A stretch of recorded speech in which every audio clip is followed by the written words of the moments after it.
Dr. Nymadawa, thank you very much for taking the time to speak with us. You attended today's International Symposium on Influenza Pandemics in Asia. In fact, you were one of the speakers. What was one of the more important lessons that you learned from this forum today? Yeah, this is actually in different countries. The epidemiology, control measures were totally different. But the aim was one, just to control, to prevent people to be ill or died. Therefore, the experiences from the developing countries were very learningful for us, because sometimes the experiences in more developed countries are very difficult to adjust in the conditions of developing country.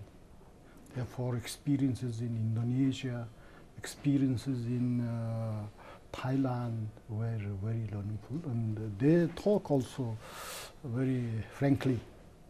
This was very nice.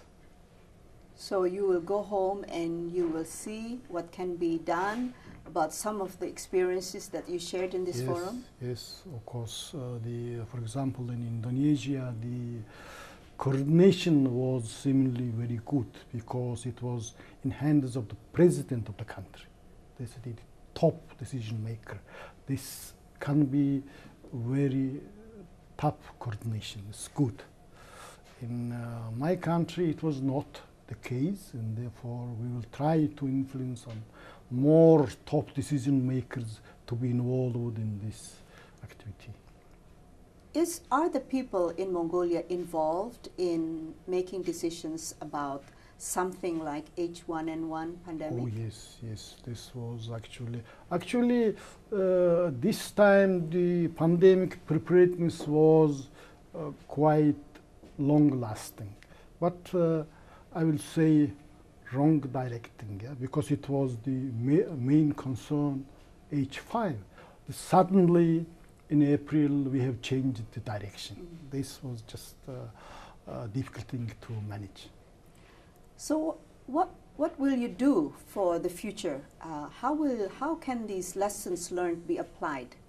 This is actually many people say it, and also I'm in this direction. I'm medical virologist, therefore the irregular surveillance must be very vigilant.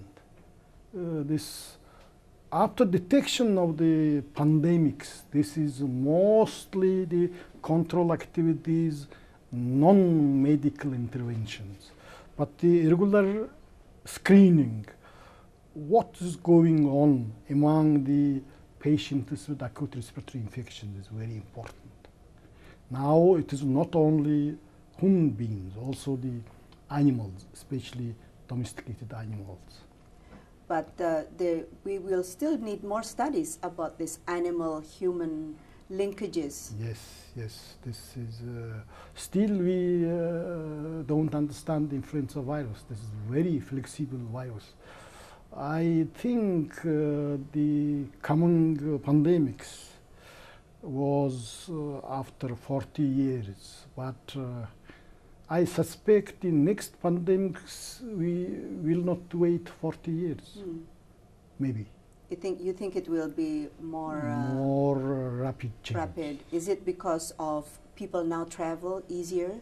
This is also people are the people and animal contacts are easier, and also the so-called industrialized animal husbandry, poultry, is changing totally the microbial ecology, not only influenza virus, salmonellosis and others. Do you agree with one of the proposals today that there is a need for better coordination among countries, that we need a kind of a global mechanism, because this is a global problem? Yes, yes. This is not only in this pandemics, in everything the world is becoming smaller and smaller. Therefore, it must be real good governance to be effective to tackle different challenging problems. You know, all this time, the effort towards coping with the pandemics has been in the hands of the government most of the time, also with international organizations.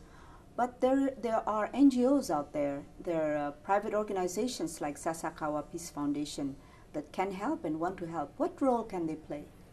Yeah, there's a lot of, for example, in my country, during recent pandemics, the NGOs, companies were very supportive to healthcare workers. They have worked overtime, 2 months.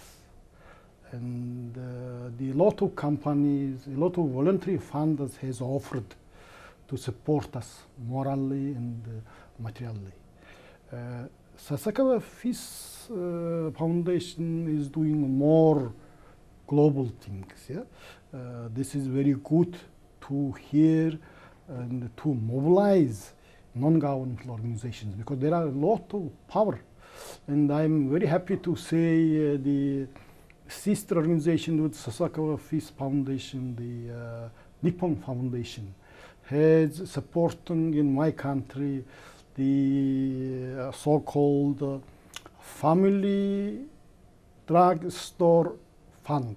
This is in Japanese, they call Toyama Okigusuri. This was initially not aimed on the control of pandemics, but in my country, during this recent pandemics, because of short deficiency of the antivirals, these drugs has helped a lot to families, households. Therefore, I will thank the Nippon Foundation for this good initiative, which is maybe half forgotten in this country, but is helping to poorer countries.